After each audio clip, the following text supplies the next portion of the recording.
ala syafi salamullah بالميتين خالصنا من البلواء يا الله عباد الله رجال الله أحسنا لأجلنا وكن عوننا لله سنرضى بفضل الله ويا أقاب يا أنجا ويا سادات ويا وأنتم يا أولي الألباب تعالى وانصروا لله ثم إلا أرواح جميع القبور من المسلمين والمسلمات والمؤمنين والمؤمنات من محشر محادنا أستاذنا وشعار الله لهم الفاتحة.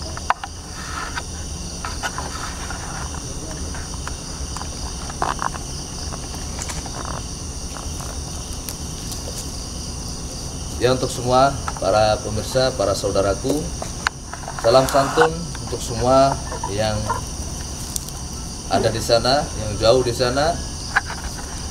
Saya berada di sebuah area pohon besar, pohon tua. Saudara pasti sudah melihat pohon yang ada di hadapan saya. Sesuatu aktivitas di mana keberadaan mereka dari bangsa jin yang mempunyai kasta yang berbeda-beda, dari yang bawah sampai hingga ke bagian atas. Tentunya tadi sudah disinggung bahwasanya bangsa mereka ataupun perkumpulan mereka begitu melekat, tapi tidak semua itu unsurnya membawa hal yang negatif, ada yang positif, ada yang negatif. Dari setiap dimensi ataupun sebuah pembatas, bisa dikatakan portal ya, ataupun benang yang melilit, ini mempunyai kasta yang berbeda-beda. Dan apa yang saya lakukan tadi adalah saya bersolat kepada Allah, kepada Rasulullah SAW, dan khususnya untuk pribadi saya. Dan saya mengajak sholawat kepada seluruh alam semesta. Karena sebagaimana rumput yang ada di area sekitaran kita, pohon-pohon yang ada di sekitaran kita, mereka adalah makhluk yang diberikan nafas kehidupan oleh Allah Subhanahu wa Ta'ala. Sebagaimana tumbuh-tumbuhan semua berzikrullah, bersolat kepada Allah Subhanahu wa Ta'ala. Tentunya jangan sampai ada suatu hal yang disalahartikan. Sebagaimana kita mengajak sholat tidak hanya kepada seluruh manusia, tapi dengan bangsa jin pun kita mengajak kepada mereka, walaupun ada yang statusnya jin itu kafir. Tapi dari sebagian dari eksistensi yang berada di sini, saya yakin bahwasanya dari angin yang berhembus ini sangat luar biasa. Tapi di area di luar mungkin halaman ini pasti tidak ada angin. Anginnya ada di area masjid ataupun sebuah musola yang sudah lama terbengkalai 20 tahun yang lalu. Dan tentunya pohon yang ada di sini bisa menjadikan suatu pembelajaran bagi kita. Kita sering mengatakan jika kita semakin tinggi maka angin yang menerpa akan semakin kencang. Ataupun orang yang diberikan kemuliaan, diangkatkan derajatnya oleh Allah, akan diberikan suatu ujian, cobaan dan sebagainya. Dikala ujian itu datang, cobaan itu datang kepada manusia tersebut, kira-kira manusia itu sabar, tetap ikhlas menjalankan segala apapun, yakin dengan dirinya yang selama ini dia memeluk agamanya. Nah, bahwasanya di sini saya akan menjadikan sesuatu media, ya. Saya menjadikan suatu media pohon ini yang dibahas bukan perkara masalah batangnya pohon ataupun sesuatu yang menjulang tinggi sampai ke atas. Dalam urusan ilmu hakikat ataupun ketauhidan, yang dibahas kuatnya manusia bukan dari terletak batangnya, badannya, ataupun sesuatu yang lain, tapi urusan hati. Nah, kalau pohon, perkaranya ada di akarnya. Kalau akarnya tidak kuat, maka akan tumbang. Nah, ini menjadikan suatu ilmu bagi kita, untuk semua para saudara. Karena kita sering mendengar ada bahasa kalimat yang bijak, tapi kebijakan itu membuat saya semakin bodoh kalau memahami mentalaah tentang perkara. Setiap ada ujian, banyak orang mengatakan, yang sabar ya, bahwasanya namanya sebuah pohon kalau sudah menjulang tinggi, maka angin yang menerpa akan semakin kencang. Yang jadi masalah bukan masalah batangnya, pohonnya, tapi adalah akar kemakrifatan dari pohon tersebut ataupun dari hati manusia. Selagi hatinya kokoh, kuat, selalu terikat dengan Allah, tidak terikat dengan urusan dunia, insya Allah akan diberikan penjagaan, diberikan kekuatan oleh Allah hingga bisa melewati ujian dari ujian yang bermacam-macam ujiannya. Kita langsung membahas ke perkara yang lain. Di sini negatif. Kenapa dikatakan negatif? Karena kulit saya merasakan kayak dicabik begini ataupun dicubit, ya. Ini kalau saya membuka sesuatu aura saya, energi saya, maka saya sebelah sini tubuh sebatang ya, sebelahnya, sebelah kiri. Ini merasakan cabikan yang begitu kuat. Yang paling kuat dominan ada di bagian wajah saya. Karena memang saya sengaja membuka untuk menyaring antara positif dengan negatif. Negatif belah sini. Dan mungkin bisa dilihat di sini ada suatu tempat di mana orang pernah bertapa.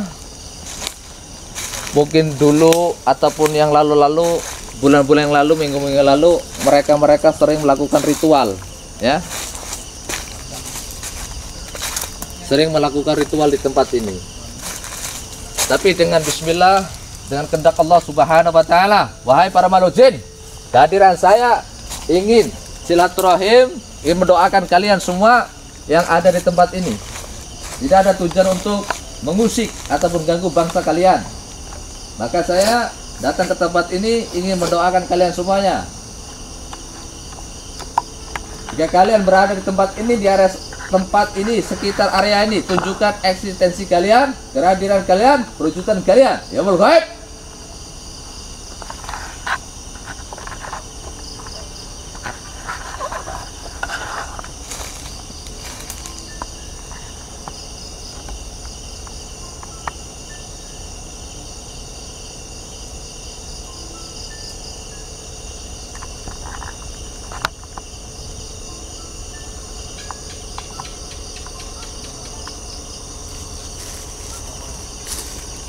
Kalau untuk membahas tentang benda pusaka, kita nggak tertuju ke pusaka, karena yang kita tuju adalah mengungkap misteri, memecahkan sejarah yang kiranya melenceng kita luruskan, yang kiranya itu hanya sebuah mitos, ya kita sampaikan. Itu tujuan kita yang pertama. Misi kita silaturahim ke tempat saudara-saudara kita, jamaah-jamaah kita, dan yang terakhir adalah ingin menelusuri satu tempat-tempat yang mungkin menjadikan suatu misteri yang belum terpecahkan, mitos-mitos yang selama ini menjadikan pertanyaan bagi saudara-saudara kita yang sangat awam tentang perkara masalah itu. Yang ketiga adalah di mana kita berdakwah, mensyiarkan sesuatu bukan dengan bangsa manusia saja, tapi dengan alam yang nyata, dengan alam yang gaib. Disitulah akan menemukan makna yang begitu indah. Kita belajar dari sesuatu, rumput yang tiap hari kita injak, kita racuni, kita bakar, dia tidak pernah marah. Ilmu yang kita petik adalah ketawakalannya kepada Allah Subhanahu wa taala. Mereka adalah suatu makhluk, suatu tumbuhan yang diciptakan oleh Allah untuk beribadah kepada Allah Subhanahu wa taala. Bumi, tanah yang kita injak, kita kencingin, kita kotorin, mereka tidak pernah marah. dia selalu tawakal Allah. Kepada Allah lo tawakal, tak pernah marah. Tapi ada masanya bumi ini akan marah dengan seluruh manusia yang mengotori dengan banyak kemaksiatan, kezoliman dan sebagainya. Dan banyak hal di mana angin itu adalah wujud torekot yang memberikan nikmat kepada kita dengan adanya udara alam yang begitu segar. Maka saya harapkan untuk semua masyarakat, tokoh pemuda dan seluruh bangsa Indonesia ini tetap menjaga kelestarian alam, menjaga hutan, menjaga segala sesuatu, karena bagaimanapun kita bisa mendapatkan udara oksigen dari alam sekitar. Kalau alamnya dirusak, mau bagaimana lagi kehidupan manusia di sini? Banyak hal yang ingin saya terapkan dari episode yang ketiga kali ini, namun karena keterbatasan waktu saya tidak bisa ngobrol begitu banyak. Kita kembali ke lokasi bersama para teman-teman sahabat yang lainnya. Ayo.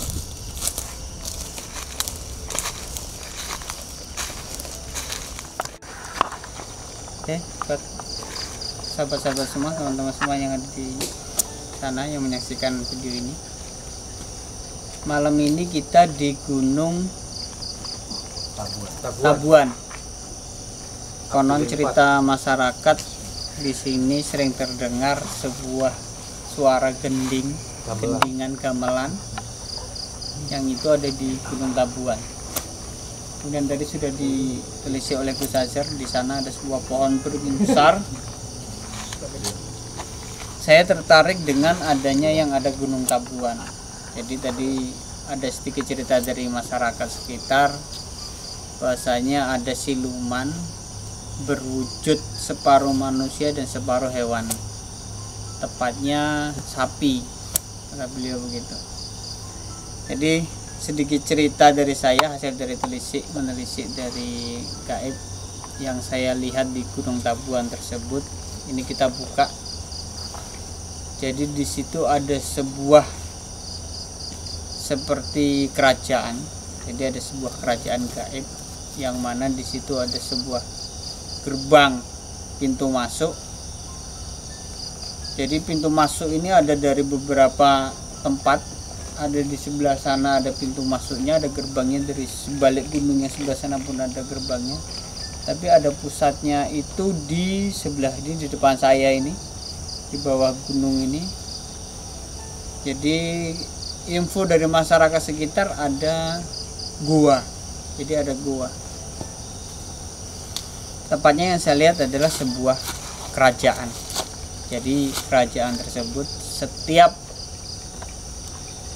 mereka punya hajat atau punya acara, di situ akan berbunyi suara gending gamelan. Itu yang saya lihat, itu yang saya telisik. Nanti kita akan siapkan mediator untuk kita lakukan mediumisasi. Kita akan buka ada apa sebenarnya di Gunung Tabuan tersebut. Karena di situ disebut oleh masyarakat sekitar adalah Gunung Tabuan, karena mungkin adanya suara gending gamelan yang sering didengar oleh masyarakat. Seperti yang tadi, sebuah wujud siluman yang berbadan manusia separuh berbadan hewan, itu adalah salah satu penjaga pintu masuk yang sering berpatroli di sekitaran gunung. Tidak jauh dari sini ada tempat pemukiman masyarakat, bedeng, tempat tinggal masyarakat. Setelah ini kita akan lakukan mediumisasi dengan mediator. Kita akan ungkap yang sebenarnya ada apa di Gunung Tabuan tersebut. Terima kasih.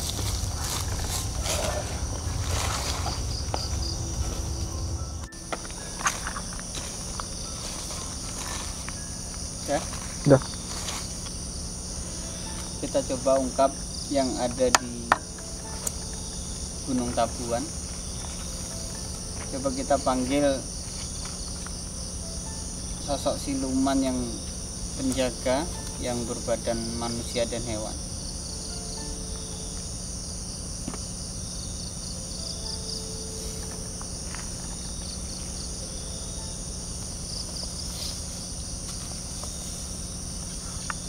Los rilekan.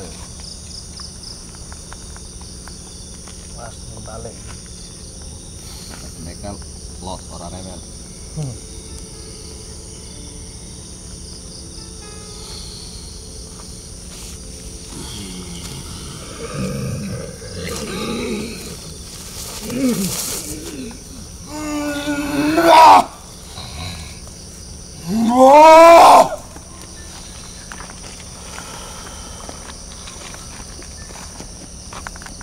Sampurasun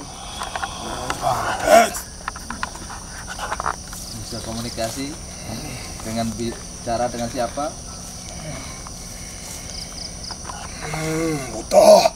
Buto. Bisa menceritakan sesuatu yang sering terjadi, gendingan ataupun alunan musik yang ada di gunung teratas, yaitu gunung Tabuan. Bisa kau ceritakan gunung yang di sini? Ya, kerajaan. Kerajaan. Ya. Terus kerajaan apa? Kerajaan dari bangsa kalian, kerajaan dinasti, apa kerajaan gimana?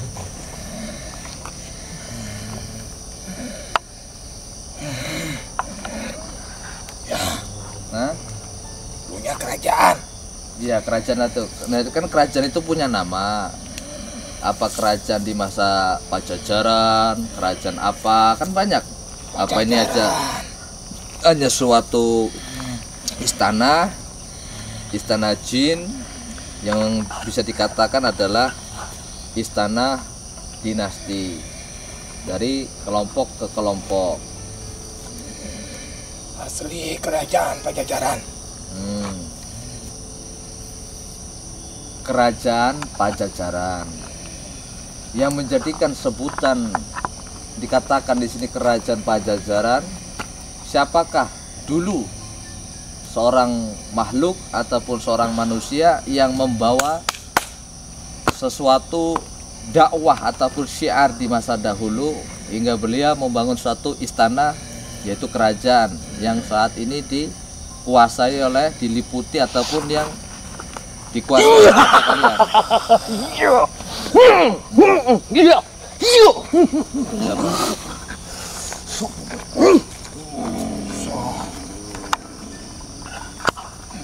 Bos ini mas.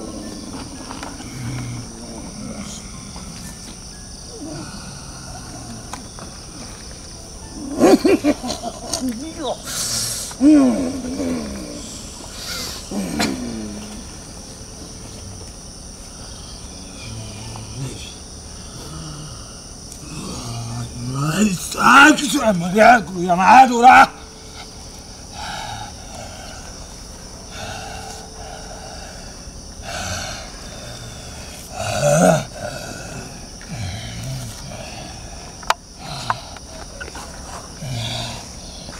Ya, untuk semua saudara, kita alihkan dulu pembahasannya. Tadi terjadi satu kontrak ya dengan sosok yang di dalam diri Mas Adi. Kamu bisa ceritakan siapa yang membawa suatu seni budaya ataupun syiar melalui gendingan ataupun musik alunan tabuan tersebut yang berada di pucuk gunung? Raden. Raden siapa namanya? Mahesa. Raden Mahesa. Ya. Raden Mahesa itu anak dari Siliwangi. Ya. Anak yang berapa coba? Wah. Yakin? Ya. Nggak apa-apa lah, nggak apa-apa sedikit agak melenceng. Yang penting kita akan simpulkan dengan apa yang kamu sampaikan nanti. Terus apa yang kamu bisa ceritakan, ungkapkan tentang sesuatu kehidupan dari area sekitar, dari pucuk hingga ke bawah. Kehidupan mereka seperti apa? Biar masyarakat ataupun orang-orang yang awam tidak tahu, biar tahu dengan melalui perantara kalian. 3 kasta. Hah? 3 kasta. Ada suatu 3 kasta di istana ini. Ya. Terus? Penduduk sebawah. Nah, terus?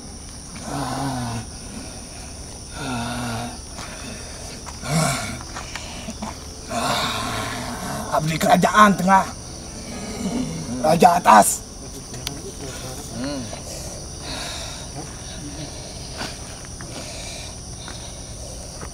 Oke.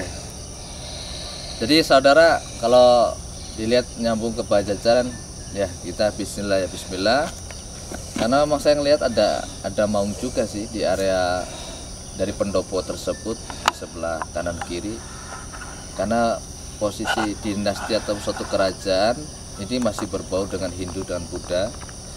Kalau mungkin saya lihat ini sosok resi yang ada di pucuk, mungkin bisa dikatakan sosok Kiai Kunjung Putih itu yang berada di atas, karena semua yang beliau kenakan pakaian hingga dari benda sebuah kode yang dipasang di dalam tubuhnya yang dipakai itu identik memang ke arah Pulau Jawa.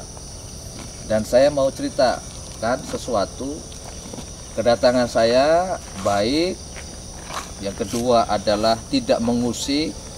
Yang ketiga adalah ingin menelisik ataupun mengungkap suatu sejarah ataupun suatu petilasan di masa dahulu.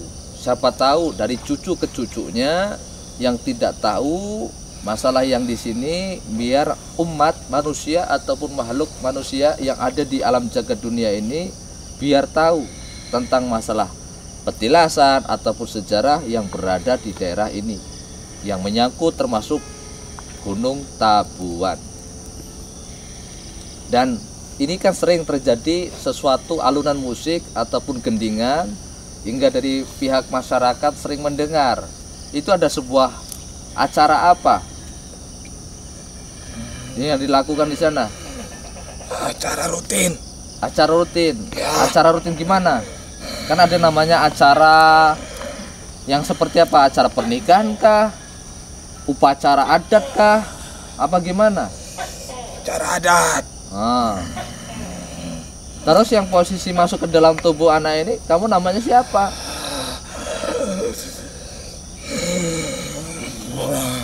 Hah?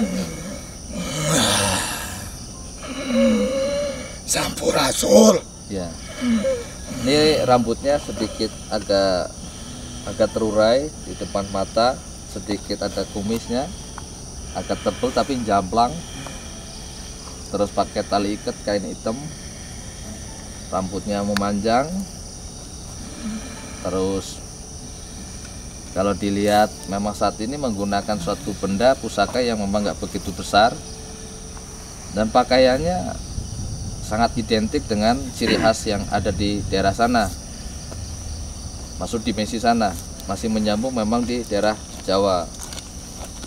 Peran kamu, tugas kamu di alam sana gimana? Apa yang kamu lakukan?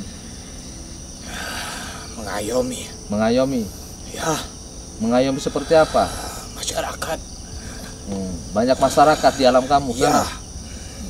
Tapi dibagi 3 lagi. Dibagi 3. Di sana ada apa? Perkampungan rakyat jelata. Ini kan ada suatu saung musola yang terbengkalai, yang tidak ditempati oleh manusia, dan pernah terjadi orang-orang yang kerasukan masalah di tempat ini. Kamu bisa menceritakan sedikit tentang masalah yang mengenai orang-orang dahulu? Bisa. Seperti apa? Sebagai peringatan saja. Peringatan.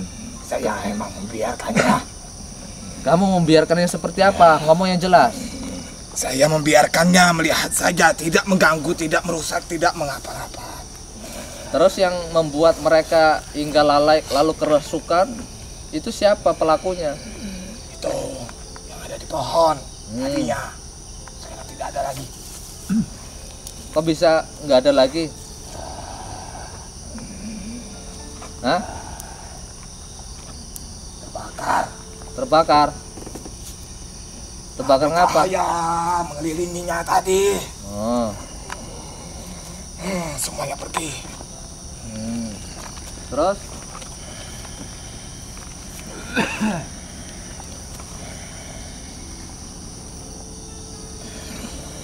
Apalagi? Dia banyak lalai. Siapa yang banyak lalai di sini? sering kesini banyak lalainya. Manusia-manusia yang datang ke sini banyak lalai. Yang kamu ketahui. Emang bahasa kalian juga nggak sering lalai?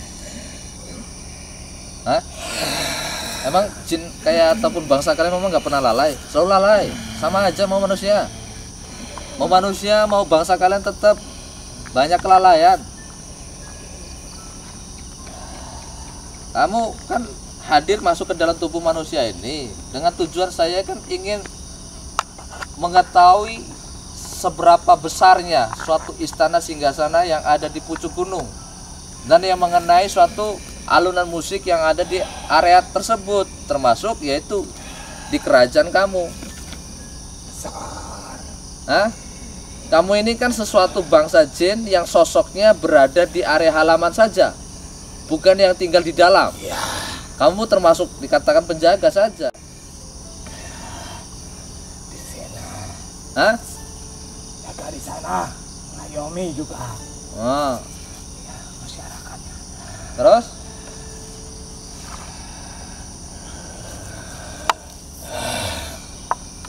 Tidak pernah ke sana. Siapa yang nggak pernah ke sana? Saya Terus? Kamu tinggal di mana? cuma batas tingkat 2. Intinya kamu di halaman kan? Ya, Bukan berada di dalam kerajaan tersebut. tidak. Terus posisinya yang kamu ketahui selama ini, siapakah raja yang ada di atas?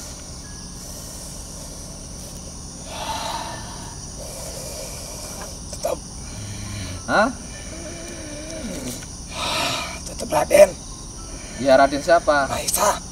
Raden Mahesa. Ya, Raden Mahesa apa ataupun Pak Wisesa? Banyak. Mahesa. Mahesa. Setahu kamu, Ya, itu ungkapan yang keluar dari omongan kamu. ya. Nggak apa-apa, terus kamu ceritakan aja. Apalagi? Cuma Raden itu aja.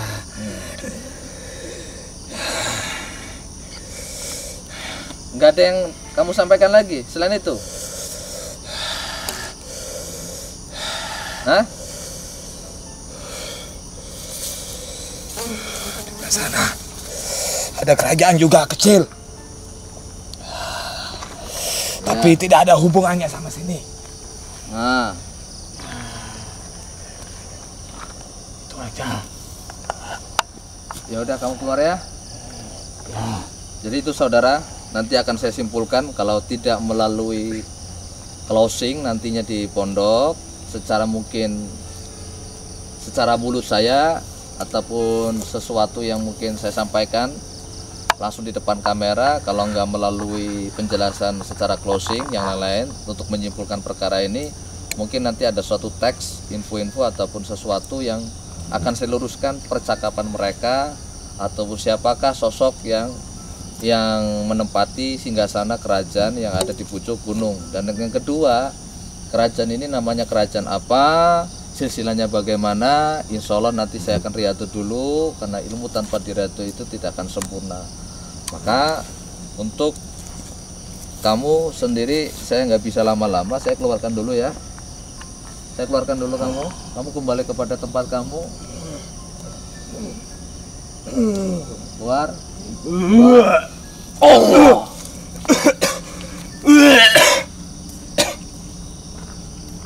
Oke. Ya seperti biasa, mata batin saya sedikit Gimana? ada yang ingin komunikasi, kenal, tapi memang dari karakter kita harus antisipasi. Untuk saya pribadi dengan hal berikut. Jadi posisinya interaksi benturan energi itu mereka masih pengen masuk sebenarnya, tapi saya cegah juga karena bukan siapa-siapa. Kalau semuanya turun masuk juga nggak ada tempatnya. Jadi saya berusaha untuk membentengi juga biar nggak semua itu turun gitu. Terus setelah itu ya hanya perkenalan sesaat aja dari penghuni-penghuni yang ada di sekitar. Itu aja. Terus menyenggol tentang masalah sesuatu yang di sini singgasana ataupun kerajaan. Tadi kan sedikit agak ada suatu perbincangan kenalan. Apa yang sampai alami ataupun yang sampai ketahui? Sebenarnya mereka hanya ingin menanyakan siapa mereka, cuma ingin menanyakan itu saja. Komunikasi batin saya hanya mengatakan teman-teman saya ingin berdialog dengan kalian semua di sini, tapi tidak untuk yang lain-lain, hanya untuk menyebarkan Islam, menambah keyakinan kita, iman kita, itu saja.